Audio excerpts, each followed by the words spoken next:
Мисалы, мен кечеки bir көрүнүштү айтып коеюн. Кече күнү мен Аида Касымалиева менен жолугуп атам. Биздин Жогорку кеңештеги вице-спикерибиз. СДПК партиясынын 15-жылдан бери келген мүчөсү. Ана мен айтып атам, Аида, сен жашсың, сен тазасың. Мына бүгүнкү күндө коомго, биздин элге мына ушундай сага окшогон жаш депутаттар, жаш таза адамдар келсе жакшы болот эле.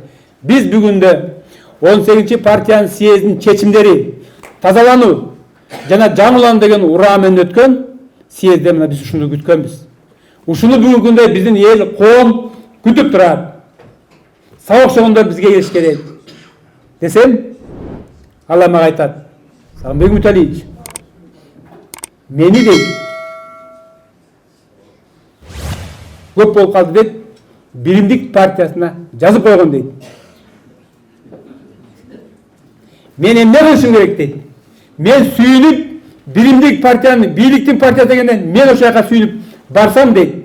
Эми дейт, мени дейт, соцсеттерден дейт, тияктан, бияктан укмуштай мени саткынсың, тийиндей мындай деп жазып атышат дейт. Мен сыймыктанып бараткам дейт, мен ушака керек экенмин деп көрсө Биримдик партиясынын элде, коомдо аброю жок турбайбы, мен эмне кылам деп айтат. Мен айттым, кел сен партияга чыга элексиң эле. Келгин деген. Бүгүн келем деген болчу. Бирок эртең менен мага сообщение келет. Сагынбек Үмүталиевич, кечирип коюңуз.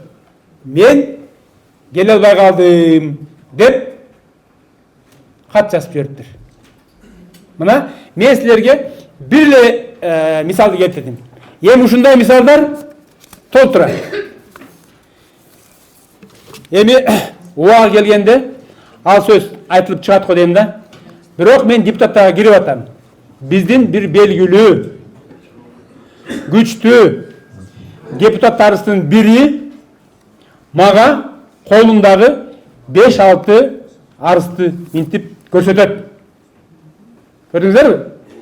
Мен дейт партиядан чыгып кеткем дейт, Атамбаевдин учурунда эле чыгып кеткем деп, Атамбаевга бир кол менен, бир почерк менен, бир ручка менен жазылган арызды мага көрсөтүп атат.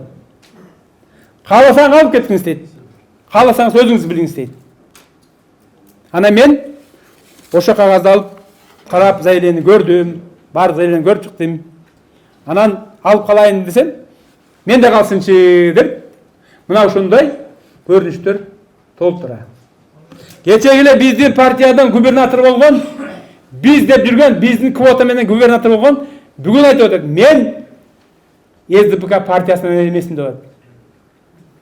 Биздин квота менен, биздин рекомендация менен айыл өкмөт болгон, аким болгон, мына ошолор бүгүнкү күндө биздин партиядан качып атышат.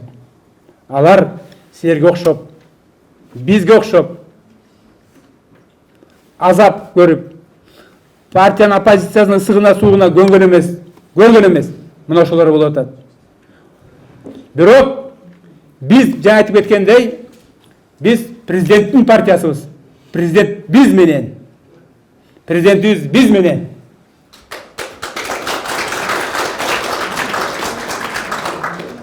Мен эмне үчүн муну айтып атам биз менен деп?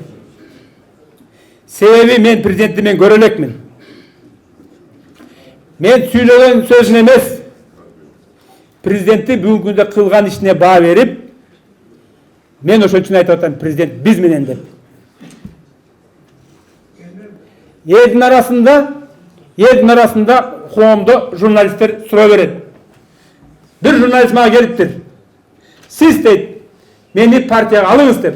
Ал белгилүү журналист.